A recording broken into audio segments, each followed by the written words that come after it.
Hey, how's it going out there, everybody? Hope everybody's having a great day. I want to talk to you a little bit. This is kind of a weekly recap here. Quasi, let's talk about trucking and the realities of trucking. I know you guys see a lot of my weekly recaps, and I have some really good weeks in the last year or so. Now, if you go back like 2 years, I've been doing these almost 3 years now. If you don't know, if you're new here, a weekly recap is I go over what I do every week. I talk about the loads, I talk about the variable expenses, I talk about the freight and the market in general, things I do to save money, just stuff like that. So if that sounds interesting to you and you're new here, click that subscribe button. Come join me for these. I do one for every week. I'm sometimes behind, sometimes they're right up on it. This is for about a week ago, maybe 2 weeks. This will be 2 weeks ago now, so I'm getting a little caught up on them. We're 2 to 3 weeks out right now, which I kind of try to keep it about 2 weeks behind because I don't want people to know like where I'm at and all that because it doesn't benefit me any. I'm leased to an 80-20 split carrier, and I want to talk about that a little bit.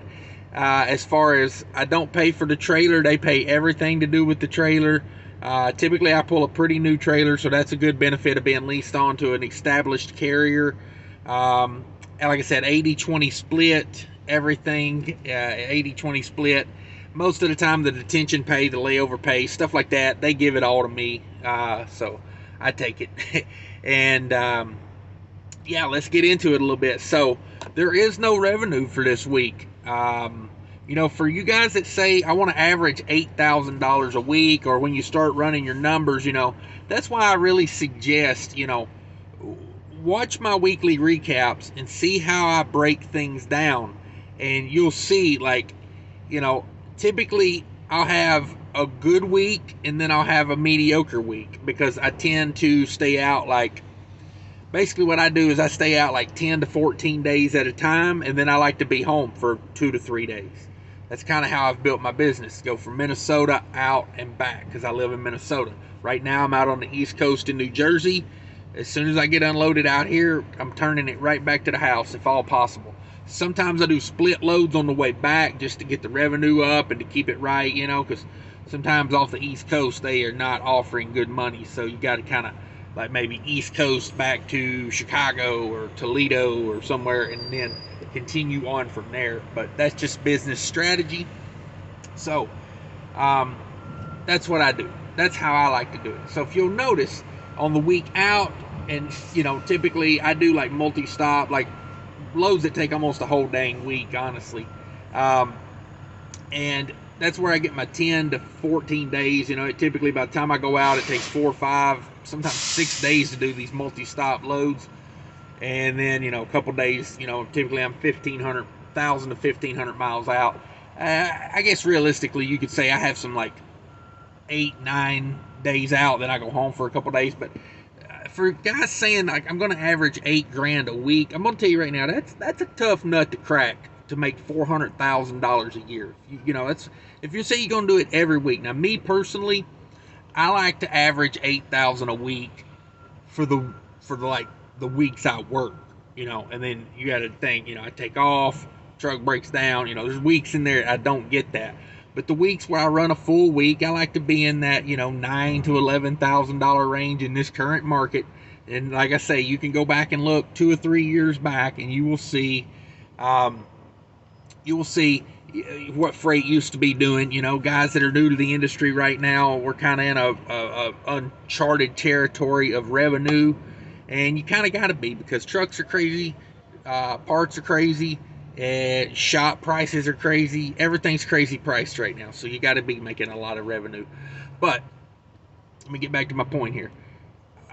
If you say you're going to make $8,000 a week average, you're going to have a tough time with that. Now, I'm not saying you can't do it. If you want to run it like that, you can. You know what I mean? Like, I try to I got a paid off truck. I got very low input costs, but I try to think of the mindset of like a lease purchase guy. I gotta run, I gotta run, I gotta run, I gotta run, I gotta make money, I gotta make money, I gotta make money. That's how I look at it. That's my mindset. I did a lease purchase with 2 different companies. Not for me. I don't like the company owning my asset, but I learned how to run and make money on a lease purchase doing it that way, and I carry that same mentality over into being an owner operator. So with that being said, let's talk about the week I just had. Okay, so started out on a Monday. I went in. I had a load booked, a good load, not a great load, a good load down to Georgia. It's like a standing order we have at the carrier I'm with to pull these loads, and I do them quite a bit. I don't know, it's probably the third or fourth one I've done, and they're not my favorite thing. They go to Atlanta, which is it's not my favorite area to run to, but I'll do it, especially when it's like sometimes when you take the devil what do they say, the devil versus the devil you don't know. I know that load very well. I know where it picks up. It's a quick load. It's a fairly quick unload. It's just I don't particularly care to go to Atlanta. That's my main thing. But I had the load booked. I show up. I'm quite a bit early on it. Like I know the place where I'm picking up. You can be like 2 to 3 hours early. They might load you, they might not. It's a gamble, so I take that gamble. And I pop the hood to do the pre-trip, and that coolant does not look right. Like, I can tell right off the bat something's up with that coolant. I pop the top on it. I take me a paper towel, twist the paper towel up real tight, make it like a wick, stick it down in the coolant. This is not the professional way you check this, but this is the way I do it. I put it down in the coolant. I pulled it out. The top half is yellow. That means I got diesel in the coolant. Now, if you've got diesel in your coolant, you've got a couple problems. More than likely, you got bad injector cups, bad injectors, injector cups, or you got head problems. You got a bad head gasket can cause that sometimes on certain engines. Not all of them, just some of them. But I knew it was probably injectors. The truck's got 700,000 miles on it. It's a DD15. That's about the going rate.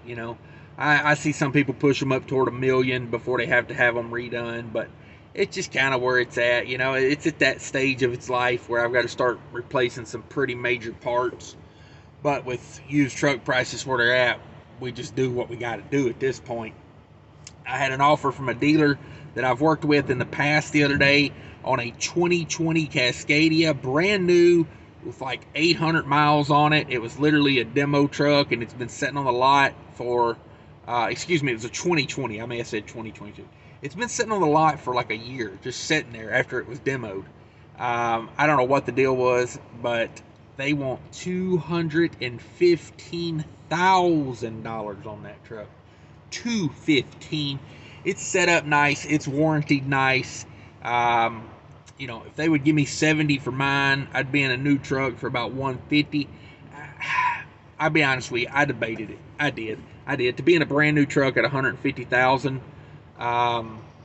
it's not the worst thing in the world, but again, that's like a $3,000 a month payment for 5 years I'm looking at there. So I passed on it. I said, I may regret it, but we'll think about that at a later date. So I put my truck in for injectors on Monday and injector cups, and I went to Tennessee. I went to visit some family in Tennessee, flew down there, and I had a good time. Got back, hopped in the truck, booked another load, the load I'm currently on out here in New Jersey, and drove the truck, hooked the truck back to the trailer. I drove it around Bobtail for maybe 20 or 30 miles just to kind of, put it through its paces with the injectors and make sure I didn't have anything leaking or anything like that. So everything looked good. Everything went through.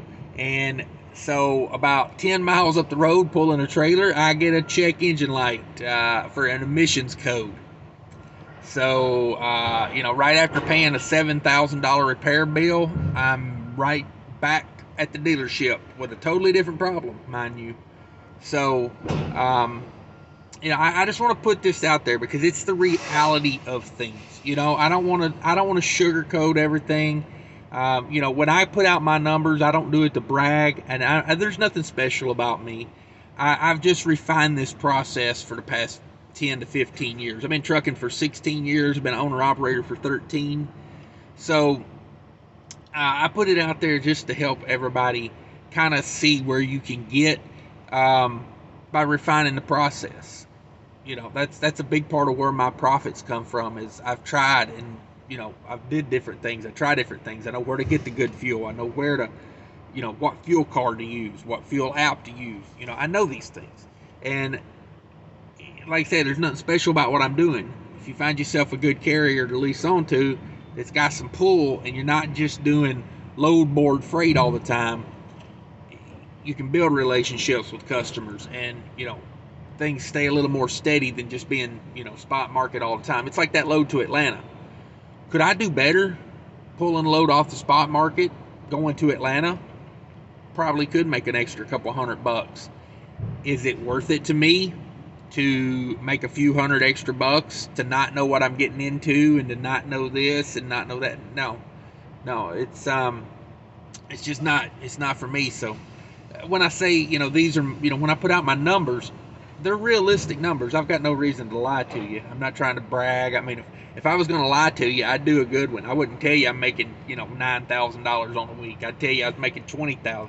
Because let me tell you, the bigger the number in the thumbnail, the better you do, honestly, on the views. But let's face it, I make 1/50th, 1/100th of what I make trucking versus YouTube. So I got no reason to come in here and lie to you on YouTube and tell you everything's, you know, everything's sunshiny and rainbows all the time. It's not. But you can make a good living at it. I'm not trying to say you can't. Sorry, I'm pulling an older reefer right now. That might be a little loud. I hope you guys can still hear me. It's a little older. It's a little loud.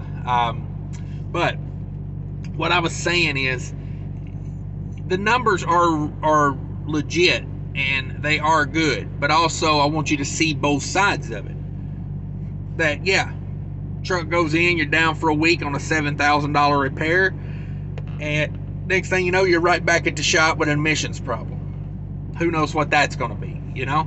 So one of the benefits, you know, I want to get into this too, the benefits of being at a carrier. I'm in a loaner truck right now. They are renting me this truck for $100 a day, and I'm glad to do it because it gets me out, I can still make money. So, you know, people ask me a lot in the comments, oh, why do you give 20% to the carrier? Why don't you get your own authority?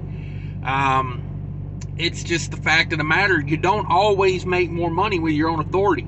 This load I have right now, I guarantee you, this load I'm pulling right now on the load board would be $3,000 less than it is now, than what I got, because my carrier took all of the loads at one time. Instead of a broker having to sit there and deal them out one at a time, they say, we need X amount of money and we'll take all 8 of them or all 10 of them. And let me tell you, when you're a broker and you go, I can give all 8 of these loads to one carrier and not have to sit here and make 8 different deals over the phone with people I don't know, versus I can just give all 8 loads to a carrier that I know and I trust, and they can deal with the logistics of giving it to certain drivers and finding people to come get it and do this, that, and other. And I can go home early on a Friday and still make money. Most brokers are going to play that game. So, yeah, I mean, I tell you right now, I looked all over the load board comparing loads like this. And this is a 1 pick 5 stop, so it does pay a little bit of a premium because of all the stops. But even like 1 pick 1 drop loads, we're paying like $3,000 less on the load board for the same amount of miles going to the same area. So, you know, there is some benefit to being leased on to a carrier. You know, if my thought on it is, I'll put this out there, the way I look at it is, if you're going to build a fleet, get your own authority. Maybe if you're leased onto a good carrier and you do 1 or 2 trucks, you know, maybe you want to buy and expand and get another truck and lease it onto that same carrier, I could see that working. But when you start doing 3, 4, 5, 6, 7, 8, 9, 10 trucks leased on, at that point, you've got the power of numbers that you could probably do better if you had your own authority. I'm not saying you would. I'm just saying that to me, after like 2-3 trucks is when you got to start running the numbers on that real hard and taking a hard look at it, because at that point, that extra 20% could be building your carrier versus someone else's. And now let's face it, that 20% is not a gimme. When people say, why do you give your carrier 20%? It just makes this vein right here pop out all the way up to my eyeball, and then I can feel my heartbeat in my eyes. It annoys me so much. I'm not giving them anything, first of all.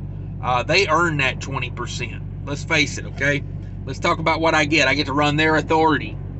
I don't put any effort into having to keep up an authority, keep up with regulations, none of that. None of that's my problem. I pull a 2020 Great Dane Super Seal with the 7300 carrier on it most of the time.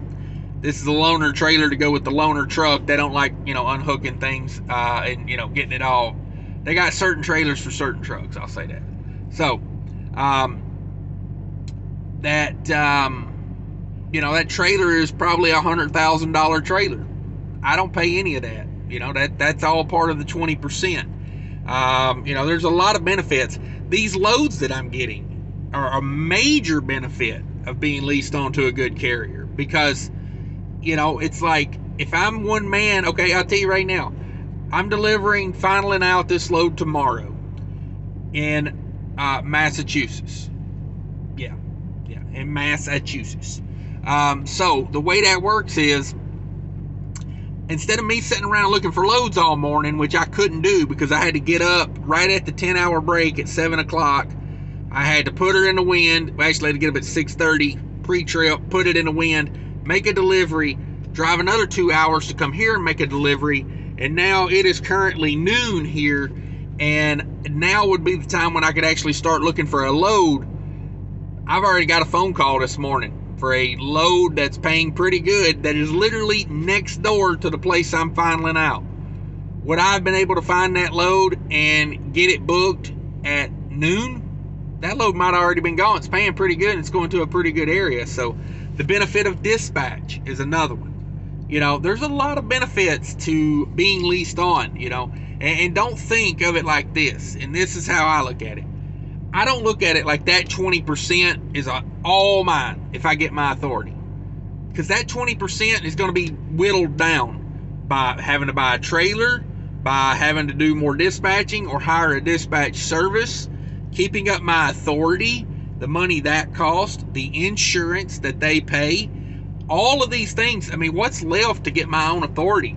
I might make an extra 3, 4, 5% to go get my own authority.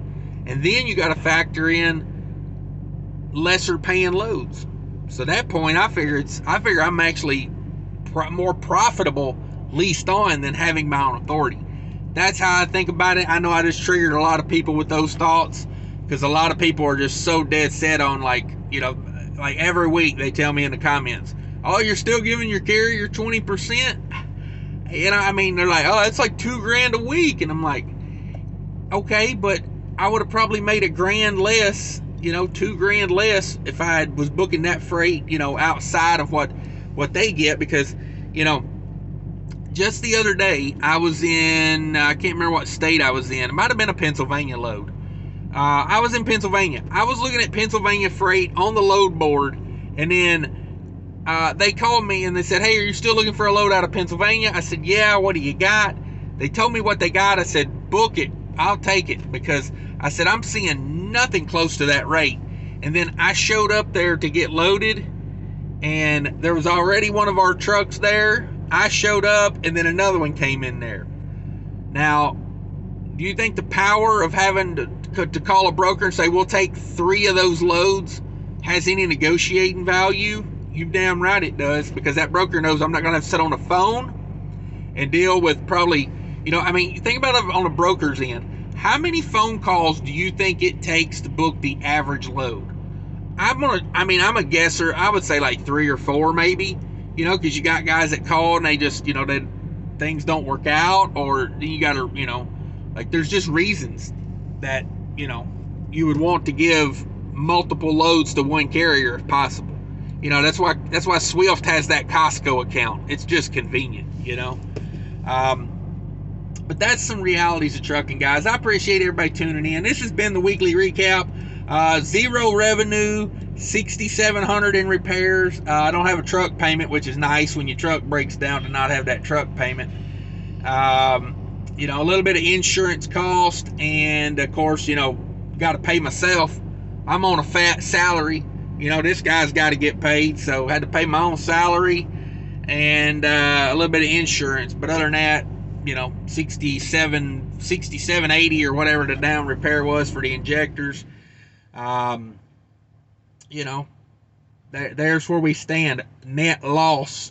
You know, when I say this is the money I have to do with, I have to do what I have to do with, there is none of that this week. It's all negative this week. So I don't know, probably what are we looking at? Probably about $9,000 in the hole, you know, 8,500, $9,000 in the hole for the week. So you know, when you make that good money, it's not like, you know, I always say, you know, that's not the money I get to go down to the strip club and put it in, you know, put it in charity's G-string.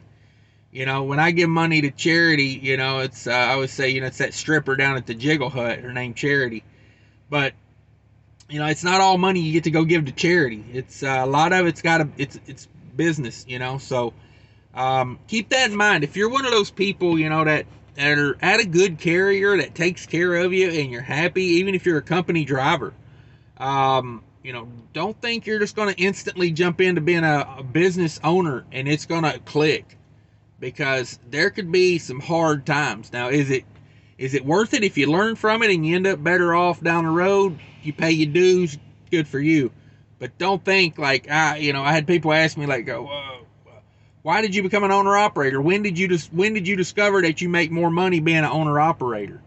I said, you don't always make more money as an owner-operator. I've had some rough years being an owner-operator where I wish I had went and put in, you know, 10 years at, you know, some carrier that takes care of the drivers, and I'd be 10 years in with a big fat 401k and, you know, less stress over that 10 years. You know, think about that before everybody wants to own a truck. But that's it, guys. Just wanted to let you know that, you know, there is some down weeks and months to this owner-operator thing, and it's not always a gimme. Not always a gimme, so. Check out that description down below. A lot of stuff in there I'd like for you to check out. Click on some links down there. Also, if you made it this far, hit that like button for me. Give me the like. And if you're not a channel subscriber, think about it. Come join me for a live show. If you've got questions about trucking, owner-operators, fleet ownership, any of that, by all means, come join me for a live show. That is the ultimate place to get your questions answered. We've got drivers that's been driving 30 years. We got guys that's own, you know, 10, 20 trucks in there. We got, you know, guys that's been owner operators and profitable for, you know, 20 years. A lot of knowledge in those live shows. A little bit of goofiness, but mostly knowledge. Anyway, guys, thanks for watching. Take care of each other. Until later.